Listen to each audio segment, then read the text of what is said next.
All right, everyone. Welcome Jeff, I'm not sure if we had enough music at the intro on that one today. I do love that song. Welcome, everybody, to part 2 of our Jack Kirby exploration in the Fantastic Four Annual number 5. I thought we were talking about the Jack of Hearts. Oh, yeah. We do need to do the Jack of Hearts someday. Welcome to the show tonight. As always, it's Scott Kolins. Hi. Stephen B. Jones. And me, Jeff Johnson. Yay! Good evening. Evening, gentlemen. Let's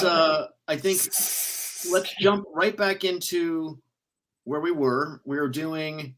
Wait, does Jones have like a doctor's instrument? What is that? What is that? Is he opening?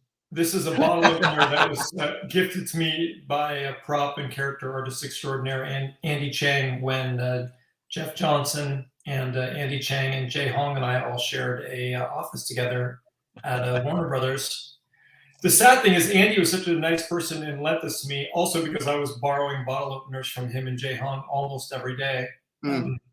But then the sad thing is, for the longest time, I thought Jay Hong had given it to me, but it actually turns out that it's Andy Chang. So Andy, thank you again, and I apologize for thinking Jay Hong was a nicer guy than he actually was. It was you.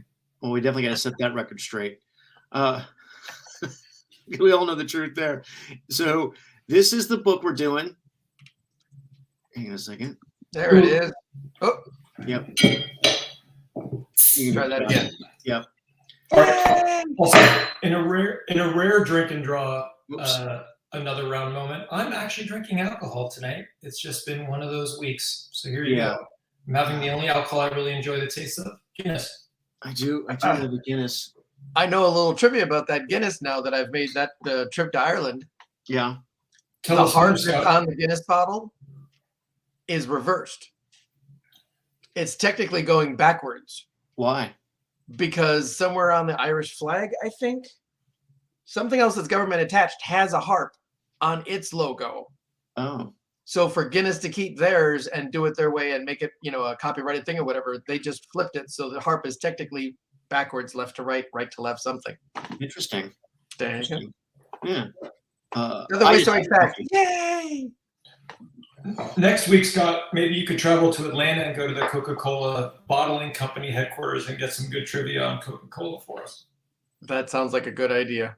I'm happy to join you. I want the free Coke. All right. So, Scott, should we go back to the cover? Yes, sir. In case anyone's confused. Yeah. So we got through about we didn't quite finish the first story, and so we're going to finish the first story and then get into a very cool Silver Surfer story afterwards. Right. So the story started with Sue not feeling so well. Right. As a major plot turning point for the whole series, because this is her beginning her pregnancy with Franklin, which they do reveal in this annual as the turning point. It's not until later annuals or after, actually. The next annual still has her pregnant when they go after Annihilus. And it's sometime after that Franklin is finally born. Franklin Richards. Right. Do we know the process? I've heard lots of stories about that process. Yes, that he would just picture whatever the page was in front of him. He would picture what it was, the whole complete thing. And then, we've heard the stories from Mark Evanier or Marv Wolfman or different people that have watched him do it, where he would literally just start in one corner and work kind of all the way down to the opposite corner eventually. Total insanity. I've never seen anybody do that, but we've heard a few people that supposedly did that. I thought I heard that Wrightson would do that at times. And I think we've also heard that Perez has done something like that too over the years. I heard that from Perez. He told me that he sees the whole page and then starts at the top left and just works his way down. I've never been able to do that. I can't. Like, I have to feel my way through every panel. Yeah. There'll be times when I'm lucky and I'm in the groove or something like that panels can come fast within the initial sketch or two that's going on, and there's not too many redrawings of forward, backward, or editing myself. But yeah, that's a rarity for me. I went through a brief period in the 90s of trying to draw pages where I was just drawing directly onto the page for speed and not doing like much of a thumbnail or layout process. Mhm. And it just resulted in a lot of figures like drawing themselves into other panels. You know, like it was, yeah, I don't recommend it. Before computers and scanning and Photoshop and all that stuff, I remember that I would draw various layouts and then use the photocopy machine to size things and then trace all of that off to get stuff. So I got really good at knowing if something was going to be 4% bigger. Yeah, right, exactly. Bigger, shrinking it down to, I mean, I got really good at those percentages. I can remember us having conversations at the studio, like me going to you, like, what do you think? You know, on the same thing. Is this 8%? Is this 11%? Like, you know, oh no, that's 14%, Steve. Oh yeah. Oh no. See, that's 14%. The only, and I'm not good at math in general, and which is funny because I used to be a banker before I broke into comics. But the only other skill I have that involves numbers like that is knowing how much an earthquake was on the Richter scale. Oh, very nice. I got very good at that, and my wife was always amazed because I'd be like, "Oh, that was a 3.7. That was pretty good, but not a big deal." She's like, "How do you know?" Just years and years. You just know. You just know. You just can feel them. All right, so let's get started. All right. So here we are. We're in the middle of a thing where Black Panther was sneaking up on Psycho Man. And now Psycho Man has already hit him with, I think it's the fear part of the ray again. So this is Black Panther's nightmare enemy. Right. Which that he's got to defeat. And it's great. It's still great choreography because in the previous panel, the nightmare creature has got a grip on Black Panther's right hand, and then he still has it in this next hand, showing this is why Black Panther can't get away. You know? Yep. Nice continuity. Yeah. And then, you know, right, the floating punch maybe now is far more acceptable now that we know it's not truly there, you know. Right, it is all kind of in his mind. Yeah, that is interesting.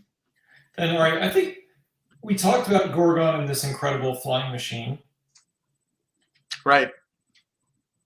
I love that flying machine. I think I've got to draw it a couple times. Oh, in fact, it might be back in here. Hang on. Yeah. And yeah, all those things are gorgeous. Scott's so dedicated to his craft, he actually built one and has it in his backyard. Oh no, it's not in the. I thought it was in the Thing miniseries. It wasn't. It was in Beyond. At the end of Beyond, there's a burial sequence for Gravity, and because Medusa was part of the whole book, she showed up for his funeral scene, and I drew Black Bolt and a couple others with. But they came in on that flying diamond-shaped thing.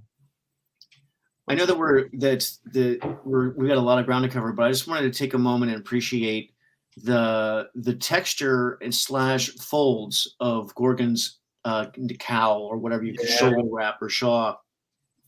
I love just the V shapes, the intersecting lines that he makes. That those are good wrinkles. They're obviously accurate wrinkles, but the texture of the wrinkle is what's more important than anything else. Well, I guess looking at both those panels, like he has a different texture on the trees or and a different texture on that tree trunk. You know, like he's not just, there's some thought going and his glass theory too, you know. Right. Yeah, no, all that stuff is good. I like the contrast actually, Jeff, of what you're talking about with the cowl on Gorgon, but then he has that what do you want to call it? The collar itself that's framing his face. It's just a brilliant way to design the character where you can have the fluidity of all the stuff around the shoulders. And then at the same time, you have this great popping effect of his collar to always make sure we know where his face is. It's a prelude to Iron Fist's collar. Right. Yeah. Well, I mean, those I love those cowls. I love the Doctor Strange cowl and the Iron Fist cowl and the Gorgon. I mean, it's just a great way to break up a silhouette. Karate Kid cowl. Yeah. Yeah, that's nice. Too. Nice alliteration. That's one of those things I like in general. What they've done with Doctor Strange in the movies and whatnot, but boy, do I miss his cape cowl. Yeah. One of the things I like about this, the panel, the first panel there, is how he spots the bridge that Black Bolt made, and also that bridge points to where he's going, like he's following it. Right. It's Kirby actually does this a fair amount. It's like the opposite of a Kirby coming at you, where it's a Kirby coming from you. Right. And then the nice thing about it is that in animation we do that. The front image is I mean, that would be a perfect bipack shot where we'd have Gorgon and his thing on an overlay, and then you would just zoom in on that background. But it's a great shot because it's a dynamic, interesting shot. But then it also shows where what he's heading toward. Mm-hmm. Yeah, I would definitely do that as I would rack focus. I'd start focused on Gorgon and then push past him into the island and rack focus on that. That would be really fun.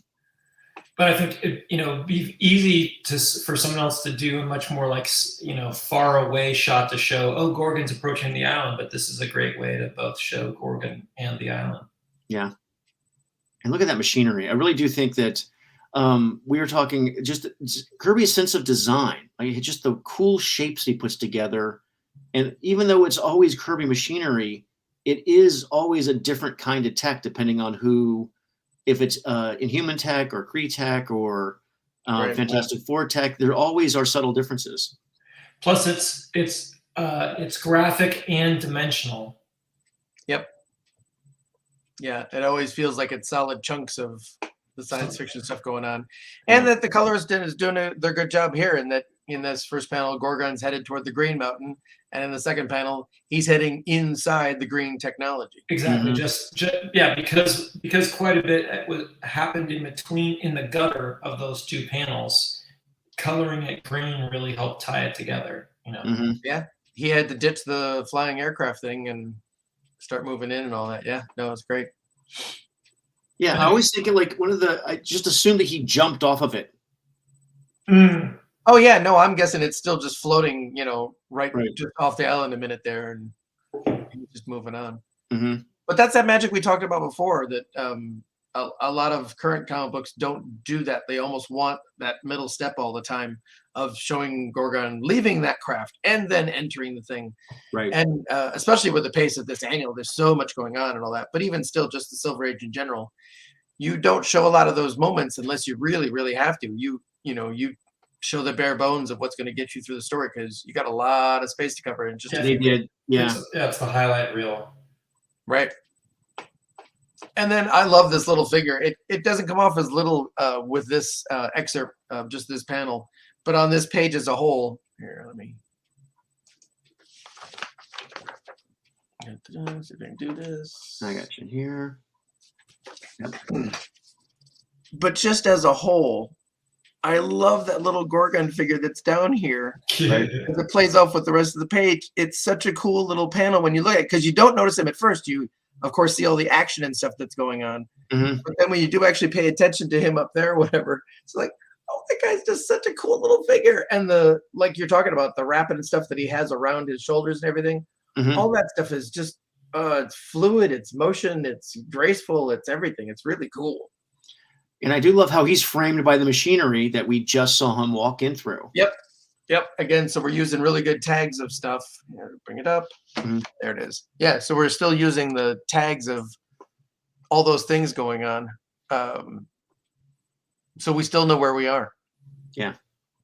And I do love how much action is happening. Like one of the things that's really tricky when you're drawing either a scene for a storyboard or a shot in a comic, when more than one action is happening in a panel at a time. Right. I always find that that's very difficult to layer. And the way he does is like Medusa's doing her thing, Human Torch is doing his thing, and then there's a monster, and then Gorgon's watching it all, and there's just a lot happening in that panel. Well, that's why it's so important in comics. It applies generally, but particularly in comics, to have it, in English or Western comics, to have those actions happening left to right, so that right. Because that way you could, so it's ostensibly Gorgon is leading us into that panel to then see the creature as the creature blasts Johnny, and then as Johnny, stops him with the thermal wall, and right. then Medusa has her commentary on how it's not working, right, exactly. That would not have worked in the other direction. Nope. Yeah. All right. Bigfoot and Gorgon. And Gorgon now summarizing what's going on to everybody, what's going on here, wondering why they're all being beat by this silly little monster, enters the fray. I do love when Stan would have the, just a character take over narrating roles. I love that. I really enjoy, because sometimes I want to be reminded what's going on, especially if there are so many beats in between. Well, and this is such great. Just in a storyboard, there'd be a direction arrow, to indicate, and then land. Like there's 3 actions happening in the first panel, right? Like Gorgon is, you'd have to show him anticing, then jumping, then landing, then the shockwave coming from the landing, and that's all being communicated in one panel through a well-drawn action pose. Like jump lines, shockwave lines, and speed, Kirby speed lines from indicating the impact. And again, it works because it's going left to right. He's jumping from the far left. Yep. Like there's just a line of, and then the fact that it's essentially a banana pan with the action. Because now we've just pivoted the camera from exactly the level it was at with Gorgon to now to the creature. Yeah, there's a lot of visual shorthand going on in there. And Kirby's so great with always like pieces of people are always breaking off, to indicate that the impact is happening. kind of like the Jackie Chan version of like everyone always being coated in a little bit of dust for those impacts. Right, or flour from like when they get. Yeah, it's a good way to accentuate the action. Yeah.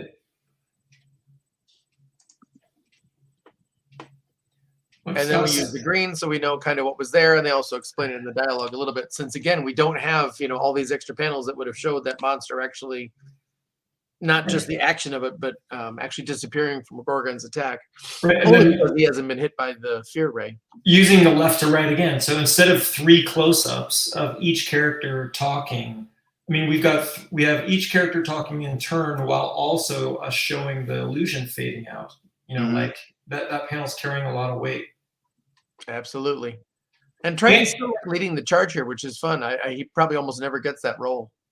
Or Gorgon, right? And Gorgon is actually leading us into the next thing. Like, okay, look, enough of this. You guys are reacting to the thing. I've already taken care of that. My eyes are already moving on to the next panel and the next thing we got to do.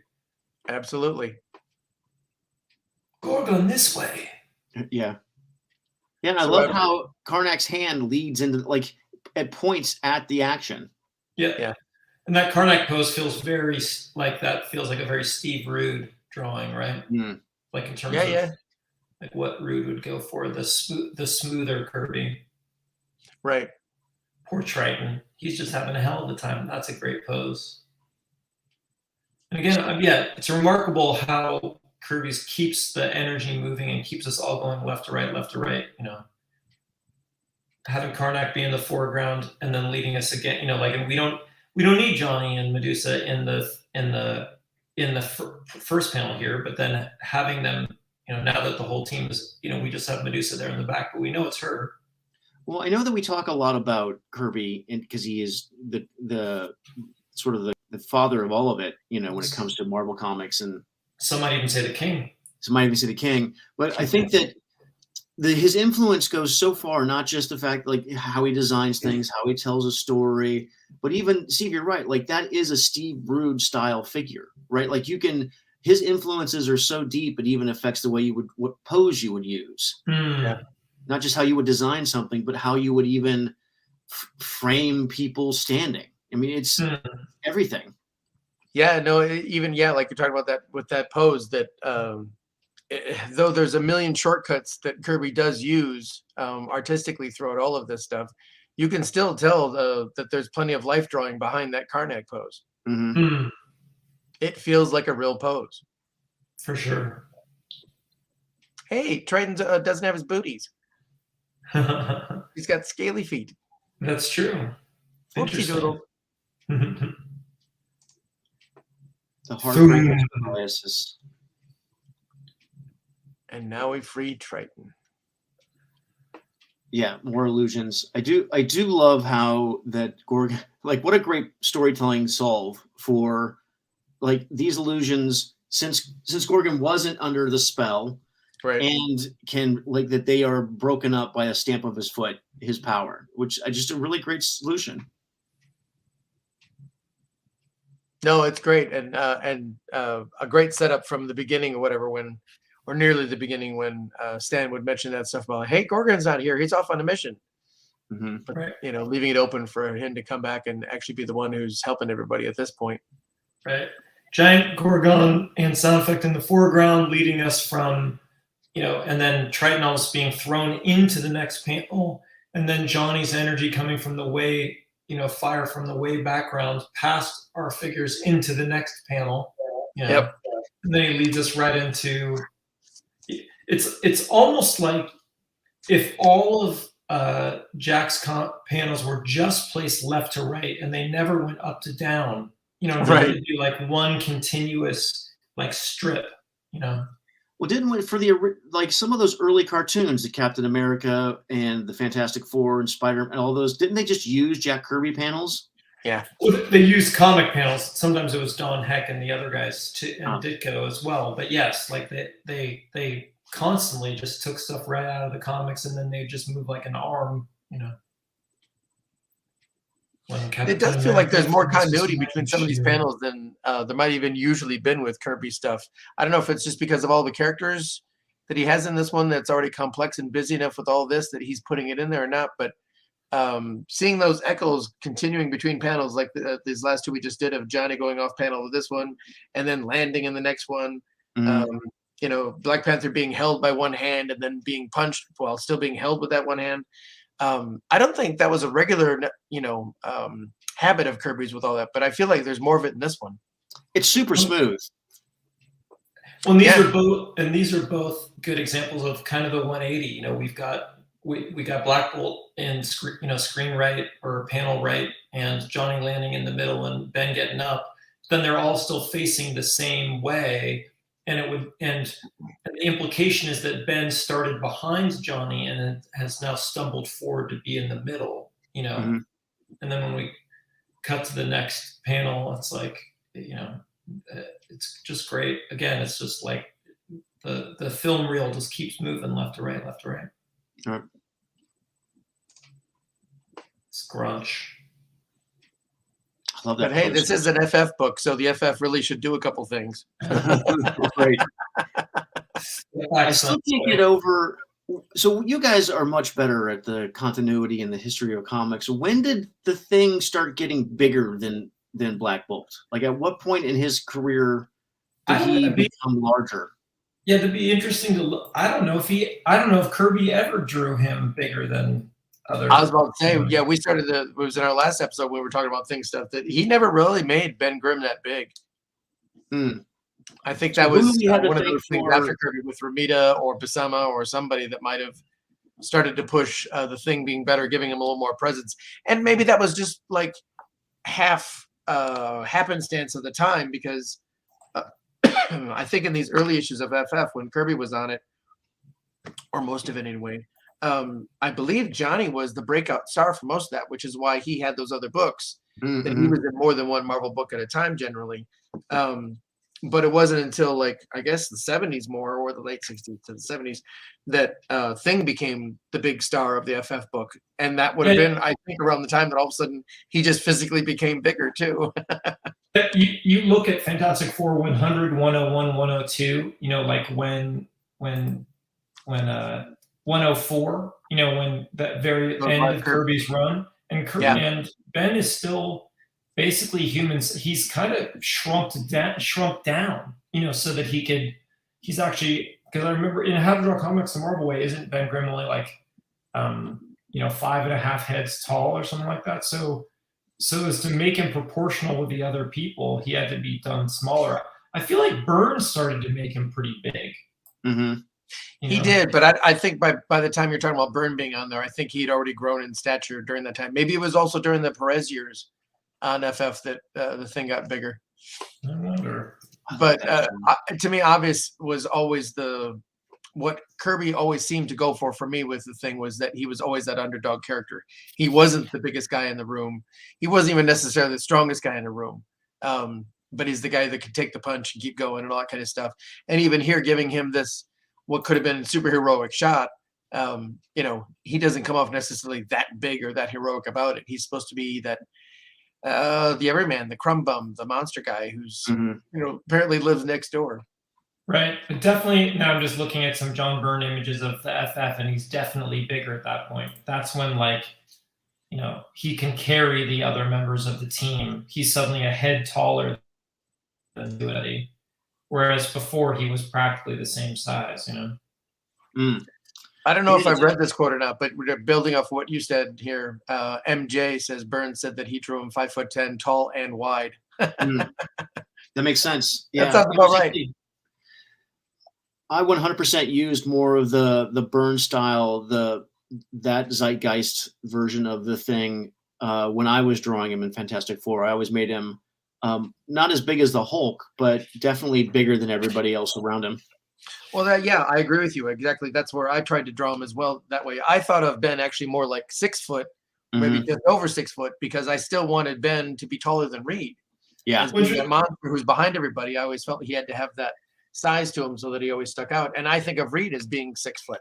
There's a John Byrne character sheet lineup of the FF that looks like he was drawn probably right around when he was taking over the book, where he's showing their new black, you know, belts and all that stuff. And at that point, Ben is still pretty small. He's shorter than Reed. His shoulders aren't that broad. But then if you go to, like, say, the cover of Fantastic Four, where Guardian of the Imperial Guard has kicked them all their butts in 249, like Ben's big, you know, when he's being held over Guardian's head. He's not that little guy anymore. So he definitely evolved. Wait, you mean this guy?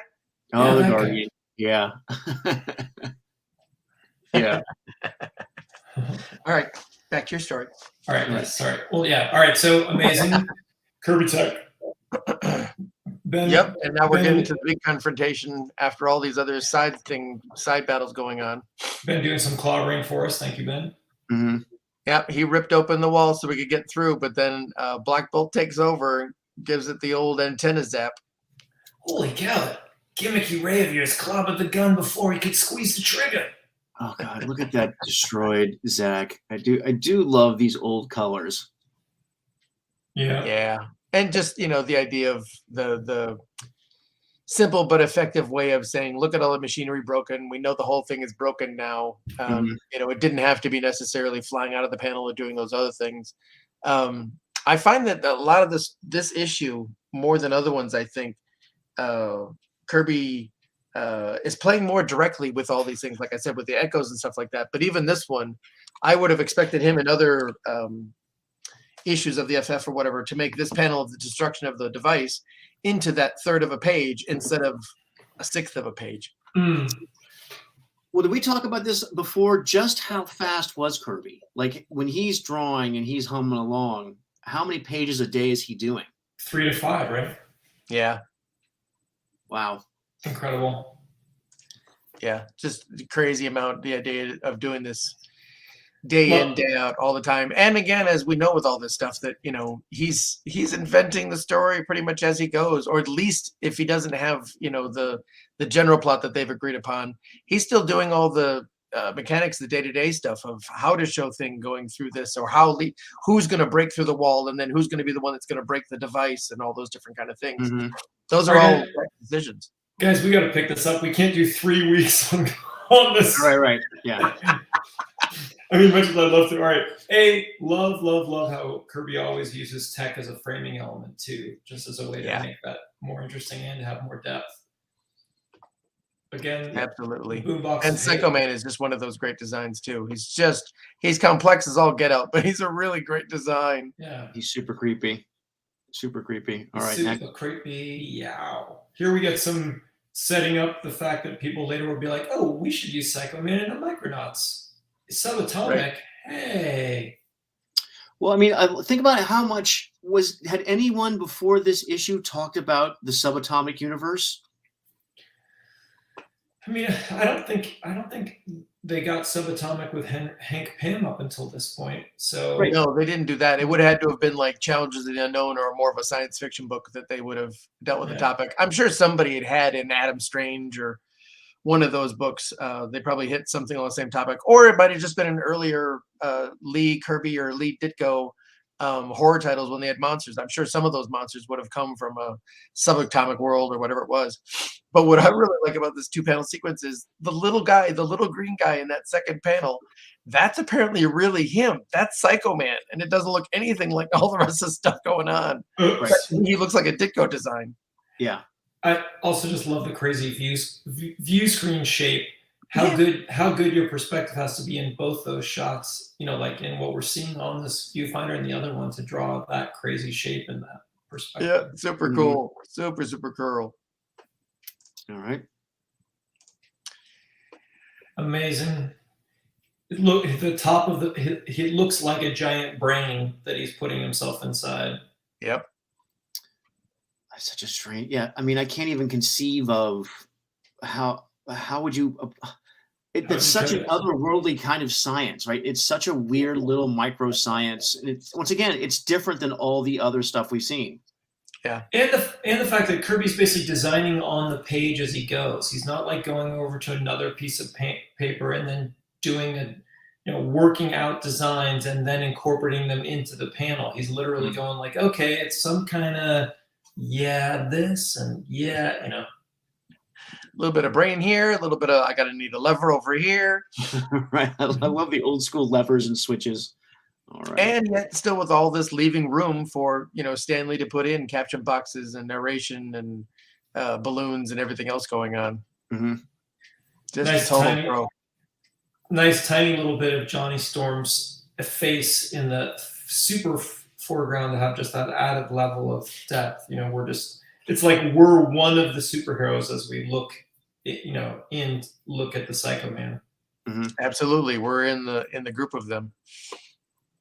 And then we bring Black Panther back in because he had his little battle, which now is over for him. Amazing pose, an amazing shot. And the second panel is burned into my brain. If it wasn't just for the book itself, but this was one of the panels, the second one here, that they used for the Marvel Universe on the Psycho Man page. Oh, really? Oh, cool. Yeah, because it's a great panel of him directly, shooting his powers against the heroes and doing his thing. And Kirby, again, so great with the tags, like the fact that we've had Black Panther being in like this circular tech thing, so that then when we see him over in the other circular, in the other circle on the right, it just plays so nicely with the action in the foreground. Yeah, we see him there before he does anything. It's always good to like lay the groundwork. Black Panther just about to save the day. That tubing all over Psycho Man's legs and everything, just so cool. It's bananas. It's so cool. So crazy. So then Crash, here he comes. I love that panel, Scott. I'm really glad you pointed that out last time. It's just like, doesn't it look like golden? Now I realize that, right. We've got another we have another Kirby coming from you. I never realized how much that was part of his visual language too, that it's like we're Black Panther's sidekick right on his heels as Black Panther leaps out away from us onto Psycho Man. But then just the way Thing and Black Bolt are layered into the background, we have that amazing profile shot of Psycho Man, and then just that cocked fist from Black Panther.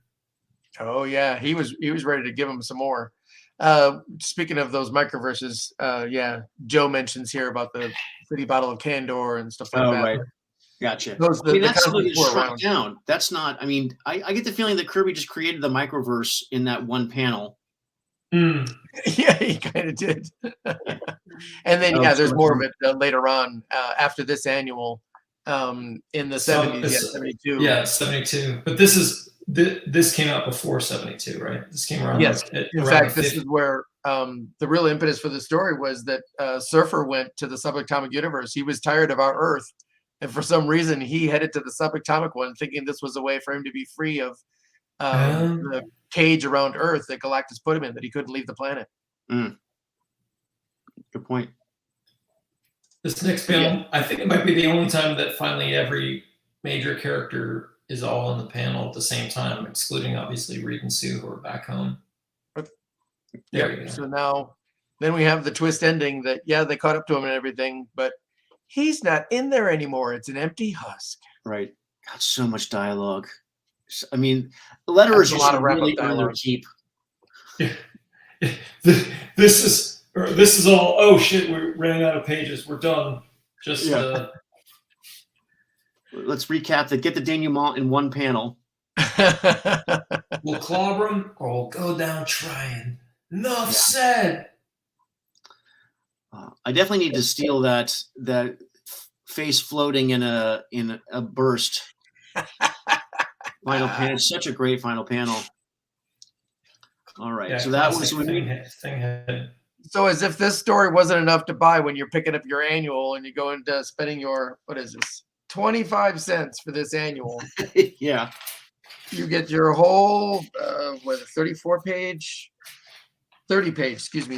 story of the annual. Mhm. And then we got next year on the list is the pinups. These super cool Inhuman pinups. Which is often debated as that Kirby drew these as like sell pieces to sell Marvel on the idea of the Inhumans. Oh, do you think these were the pitch pieces? There's plenty of talk that said that that's why these were done, and that's why they wound up getting used in the annual, so that Jack would do this stuff, so then they would get approved and say, yeah, put these people in or whatever they want to do with them. But then Stan's version of it anyway, at least he was being good about all this, going like, but Jack put in the time and he drew all these great things, so we're going to make sure he can get paid for them. That's great.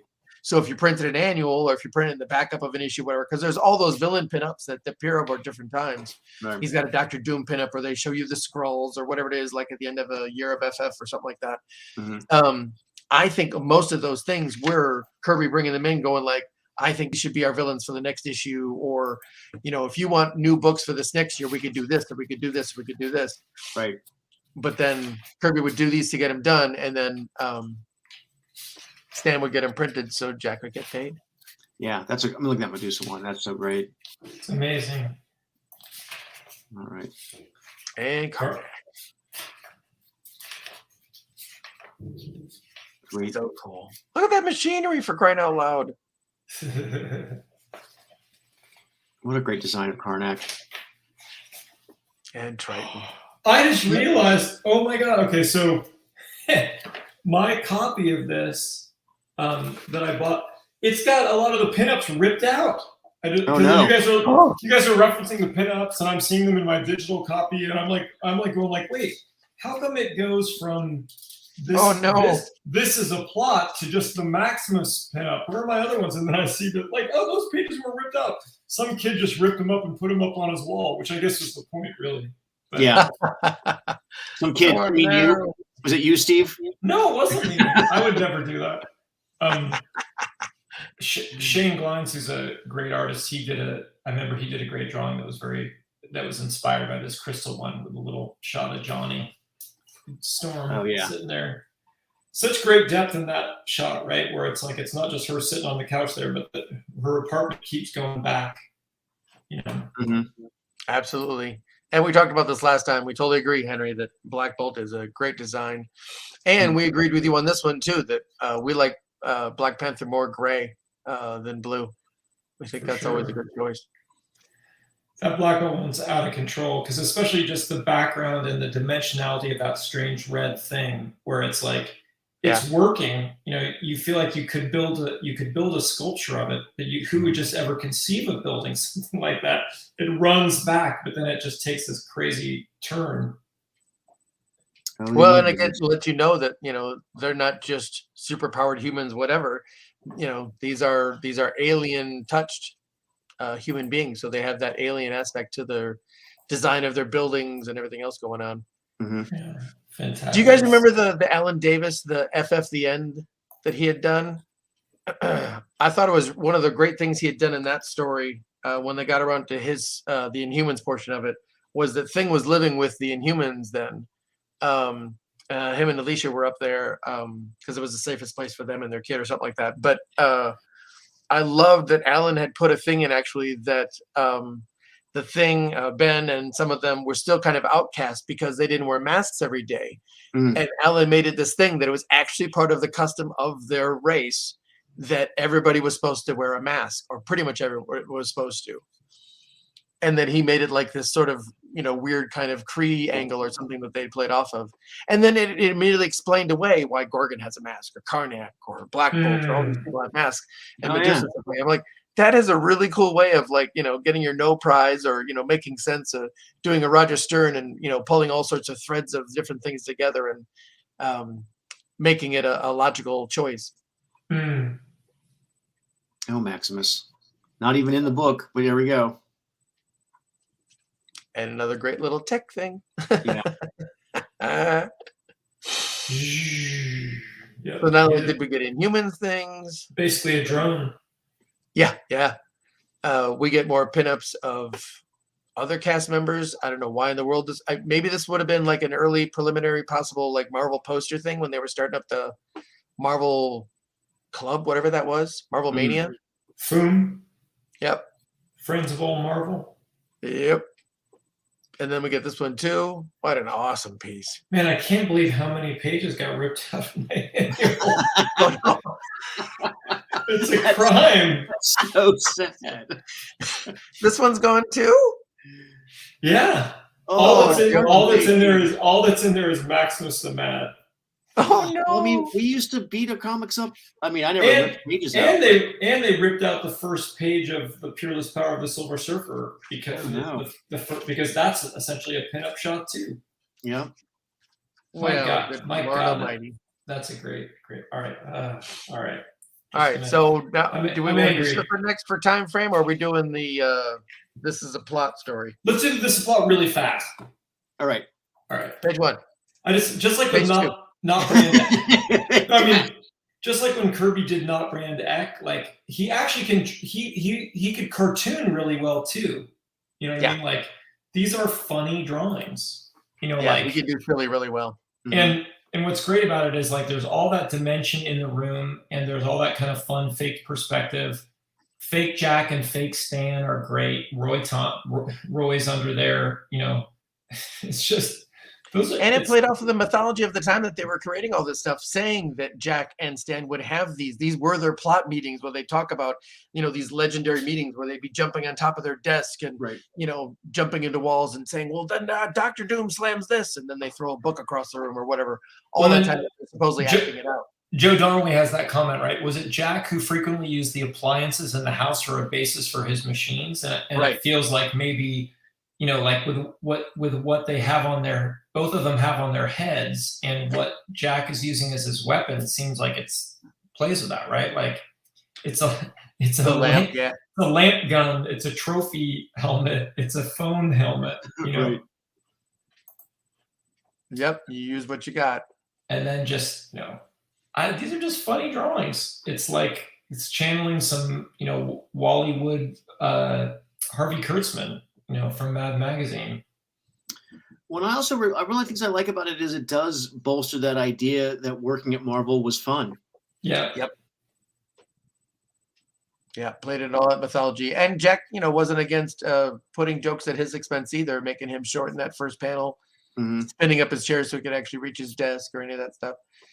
Yeah, they just looked like they were having such a great time making these books. Right. Well, because at this point, right, none of the stuff that, none of the feelings have been, nothing's been broken. They're just riding the wave at this point and making great stuff. This is just before the turning point, I think. Yeah.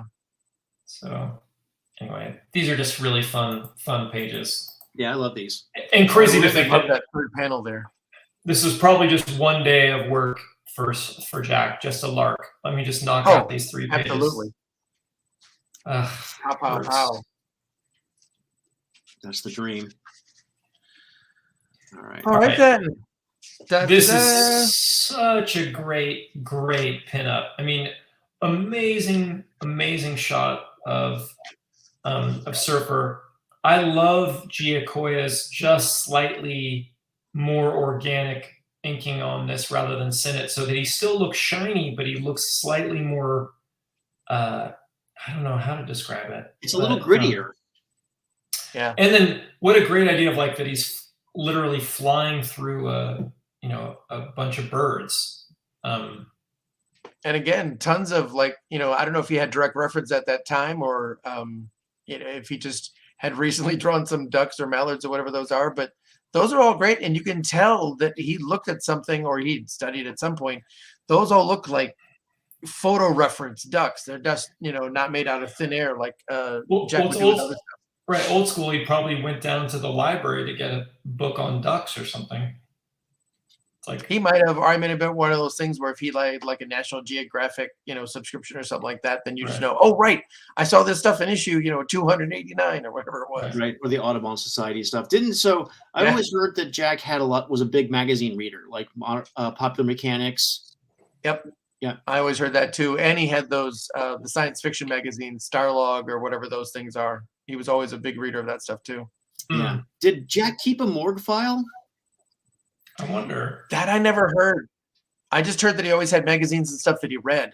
We're so spoiled now. Like no artist has any excuse to fake anything. Like I remember when I did something at Marvel and it was all supposed to take place in this sort of fake Andy Griffith town.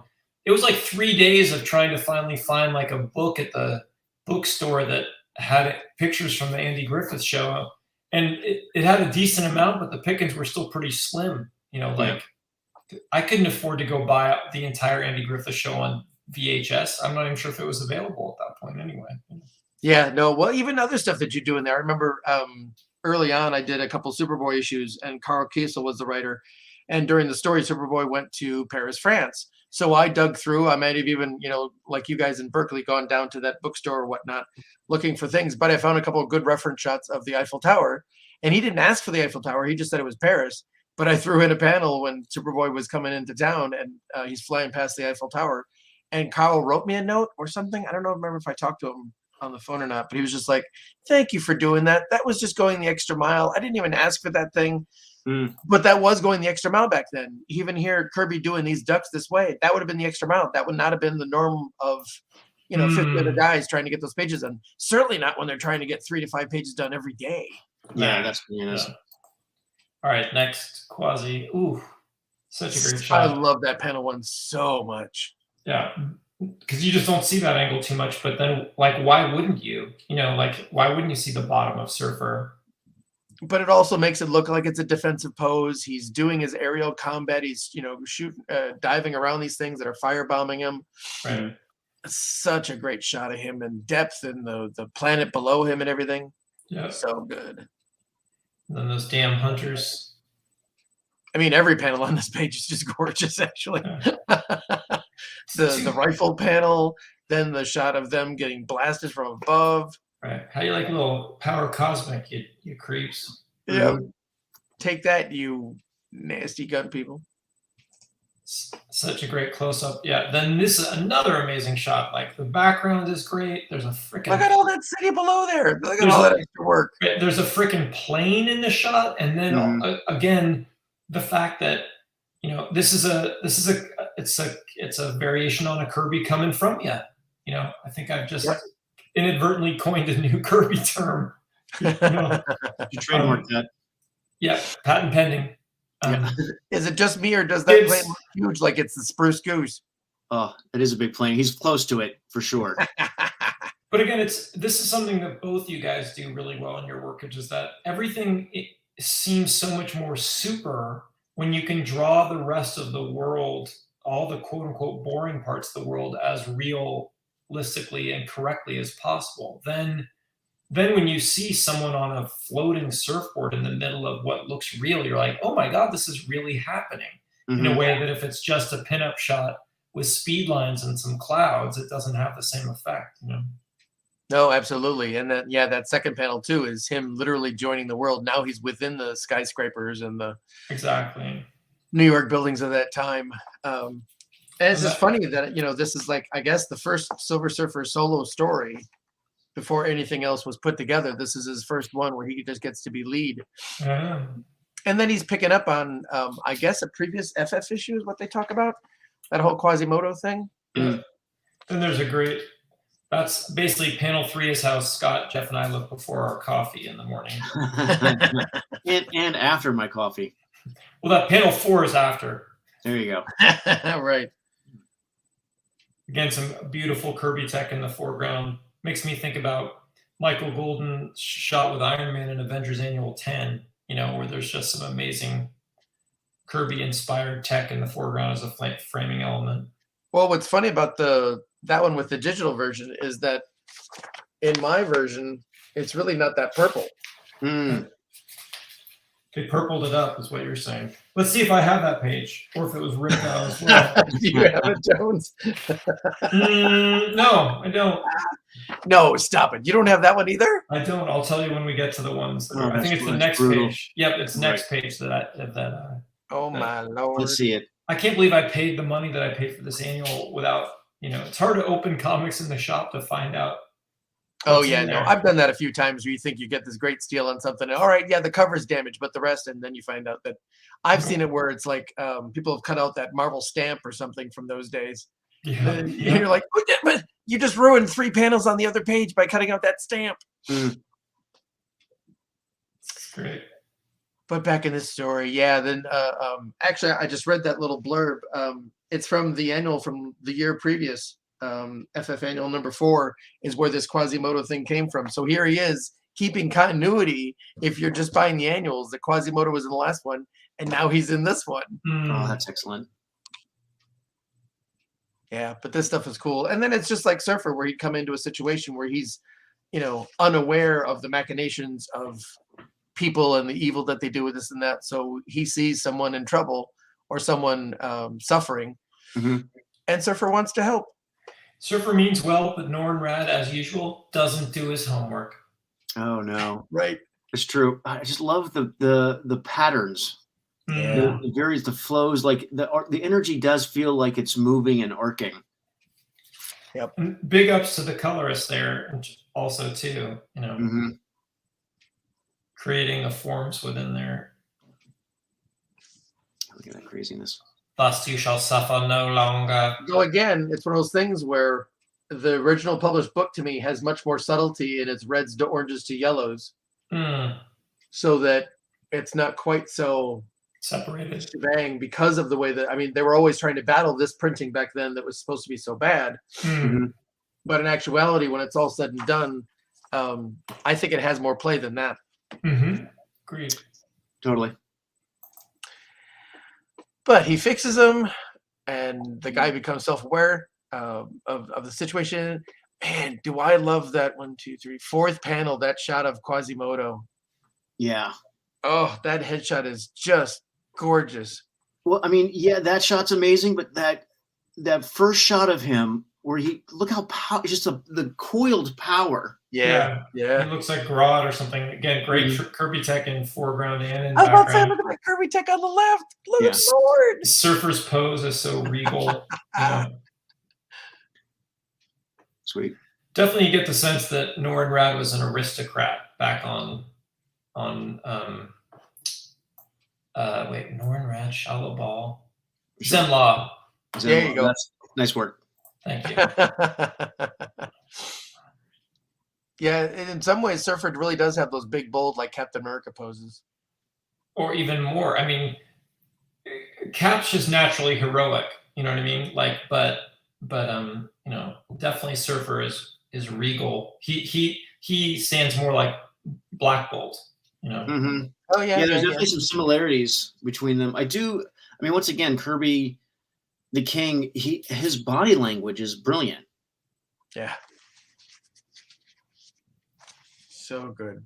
And then Quasimodo, it's never good enough. Never good enough, right? He was created by the Mad Thinker. He's twisted. He is a problem child.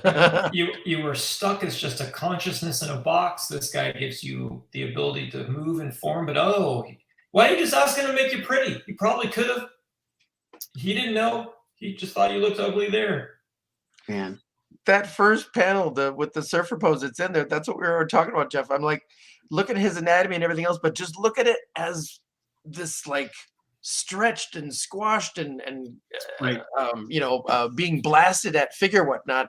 That figure work is just artistic. Yeah, he's It's not a piece of married art. to. It's nothing else.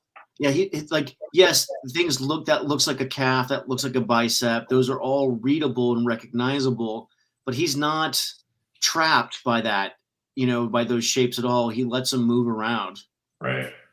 I mean, I'm really gonna think about this Kirby coming from you and stuff now, because it's such a good storytelling technique, Mhm. because and it's not unlike the Banana Pan thing we saw with the Shockwave, because in panel 2 we've got Quasi coming toward us, and there's that great, the wall in the foreground, but then he steps through the wall, and then now with us, we don't need to see Quasi's face again. The body language tells us everything. The silhouette's there in the foreground, and then it allows us to see everything else. And I love that last panel of him, the pose of his character there, just crouching and entering into the world of people around him since he's now been freed. Such cool stuff there. Quasi. Fuck. And we take the time to break up a fire hydrant. Yeah. Well, let's have some water going crazy in the background. Head for the hills. Well, even says it there. I was born to destroy. I must be true to my destiny. Only in the midst of chaos can I find contentment. Only in pandemonium can Quasimodo find peace. I mean, this stuff is so over the top. That's comics, gentlemen. That is comics right there. Some great cops with some great Kirby folds running in. That's another, panel 4 is a great shot. Just that, Quasi in the foreground, those guys in the background, water in the background. Pew, pew. Cool. Some of this I feel actually calls back to that other story, which I think was done earlier. It was in a, what was that? Chamber of Darkness, I think, was that book. It's one of my favorite little Kirby stories, but there's literally a Quasimodo guy in a castle. Well, this is very forces are coming to get him or something. It's all very monster movie and a little bit Frankenstein and a little bit Kong. Him climbing up the side of the building, and then just that last panel is a great over the shoulder, turning back toward us. But then the next one's reminiscent of some great Thor covers too, where he's breaking off a piece of the building. I loved it when Kirby would do that. Yeah, awesome. The sense of scale. Like, I'm gonna throw this chunk at you. Reminds me panel 2 here. I mean, the panel 1's great, but look at that panel 2. I want to say that panel 2 was also used in the Marvel Universe for the Quasimodo page. I remember seeing that thing everywhere. And again, this is something both you guys do really well. It reminds me of Atomo. It's like when you've just got all that great, correct structural drawing happening and really crazy things happening in the middle of it, you're like, oh my God, what am I seeing? Mm-hmm. And then just when he's going to get out of hand and actually start hurting people, this and that. Nope. Love Giacoy's inking on the dust and contrasting to those big, thick, healthy lines on Quasi. Yeah. You really get the sense that it's been vaporized. Absolutely. And then that's just another amazing Kirby coming from you panel where, we have some awesome background. We have a distant horizon line. We've got Quasimodo in the foreground with all the blacks on that chimney, and then just very cool, kind of like, relaxed Norrin Rad pose there in the background. Mm-hmm. Although I think Stanley might have dropped the ball a little bit on the last panel. I cannot believe that in none of those balloons that Quasimodo is not going bah. With that 15 raise and everything, there's some bah in there somewhere. There's an opportunity for some teetering on the brink of doom for sure. Mm-hmm. Classic. Oh yeah. More Silver Surfer from below. It's a great thing. That's something. Our friend Ron Garney just did some beautiful stuff with Surfer similarly in terms of just like placing him. I thought Ron did a great job too, kind of threading the needle between Kirby and Mobius, Absolutely. Where his stuff was a lot less athletic than Kirby and more like Mobius, where he's just magically kind of sticking to but just some really, really great figure work and great use of stuff, Mm-hmm. Panel 2 is amazing. Thrupp here. Yeah. Silver Surfer laying waste a little bit. It's like, let me just disintegrate this entire floor of this building to get to you, Quasimodo. Hey, where'd you go? Bam. All right. Dun, dun, dun, dun, dun, dun, dun, But it's funny that he's giving actually a fair amount of time for Quasimodo to really just rant and rave and do all the things he wants to. I mean, technically you'd be thinking that Surfer could be just snapping his finger anywhere along here and have ended the story. But Kirby's given it full length for, even in the short story, for Quasimodo to really vent all of his things and come off as the madman and everything that he's going to do. He gives him full chance to. Quasi's giving him a bit of a shellacking. Yeah. That's a great, I love that giant, bird thing on the side of the building is a great little added detail. Love that crowd shot. Great little, each character very distinct. Mm-hmm. And that crowd shot makes me think of the early FF issues of, when they see the 4 in the sky or something like that, and everybody's going, "What's that?" Yeah. And then there's always this, nice that you could have very easily just had the third shot be closer, but the fact that we've just been with the crowd and now that they're in the foreground, it keeps hooking us together. You know what I mean? Rather than Kirby's cuts, they're solid. They're super clean. Even though we are jumping around, we're covering a lot of time. His camera movements are smooth. But but he's hooking us in, right? Because if we cut to that second shot and then we just cut back to the fight closer on the third, the crowd would kind of be disconnected from the action. Right. Just that little bit has shown us that, okay, it's that crowd. Mm-hmm.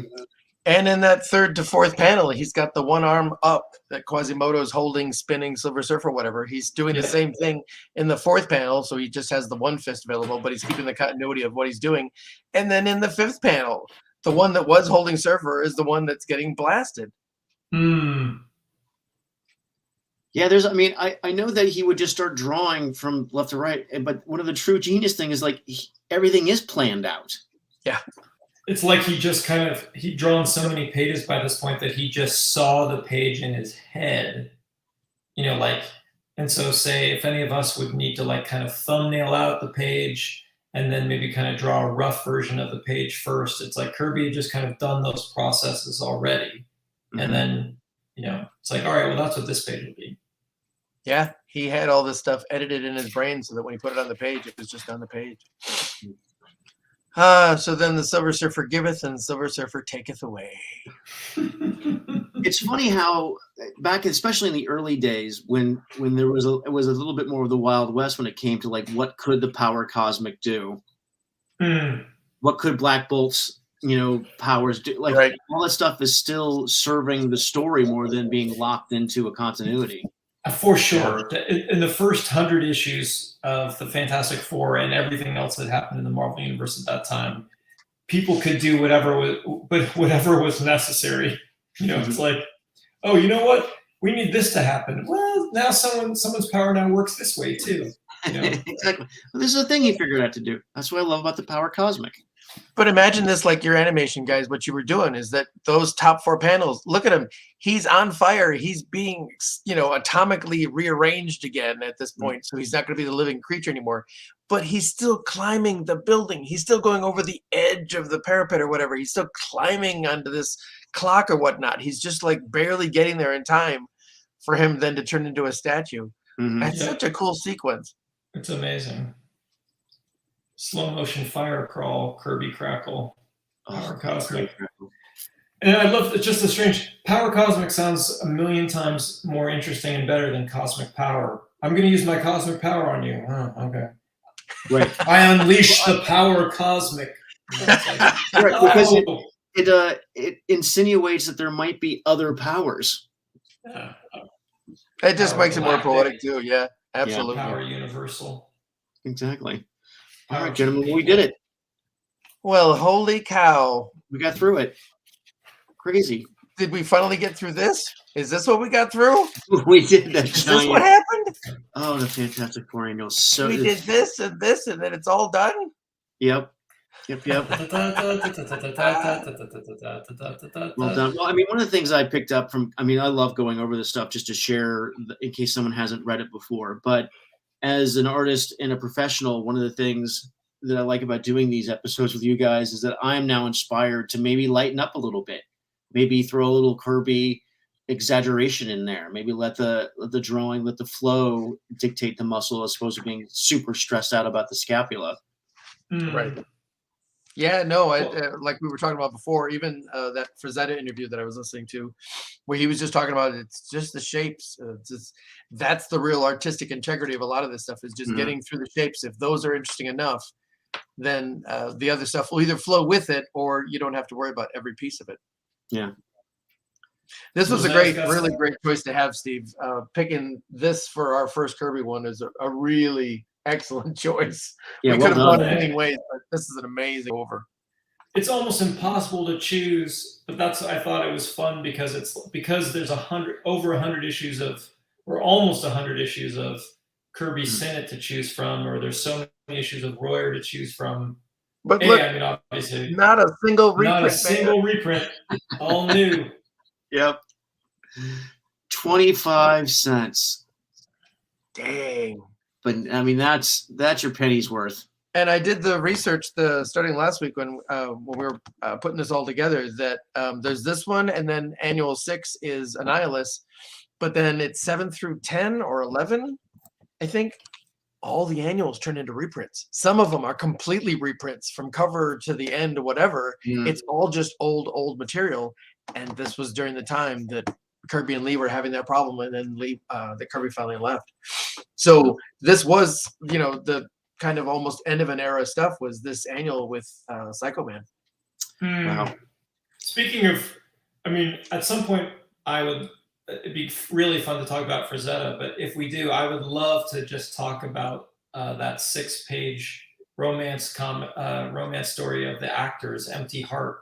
That's probably one of my all-time favorite Frazetta. Yeah, I would be up for that. If we want to pick a Frazetta, like some of his comic book stuff, that would absolutely. Be great. Or we could each pick a Frazetta, or some Johnny Comet thing or whatever. But I know in advance that's my choice. That's a good one. That's a really, really good one. Sometimes we have to do Al Williamson too. We can't leave Al out in the cold. Yeah. Well, I was gonna say sometimes maybe we can do 50 Girls 50, that Al Williamson, Frank Frazetta one. Oh yeah. Yeah, that one's a classic. All right, gang, we did it. Thank you everyone for joining us as we gushed over Kirby. Thank you, Henry. Yes. Luckily, I think I had another copy of it and I'd seen it digitally. But yes, it's good that I finally got to see the whole issue, never knowing that I've been ripped off so long. I mean, I don't even really kind of want to talk about it. It makes me sad to think of just somewhere those pages sitting on a wall. Probably torn down by someone's mom after they'd been ripped off. Oh, God. As he went to college, just in the basement somewhere. Oh, so sad. So sad. All right, gentlemen, thank you very much for joining us. I'm going to put that up, and then a little bit of this. And we will see. And I think our next episode will have a guest. We're going to have a guest next time, and it's going to be a really interesting show. So you're not going to believe how cool it's going to be. Yeah, please join us next week. If you like interesting, come to our show. If you're interested in interesting. All right.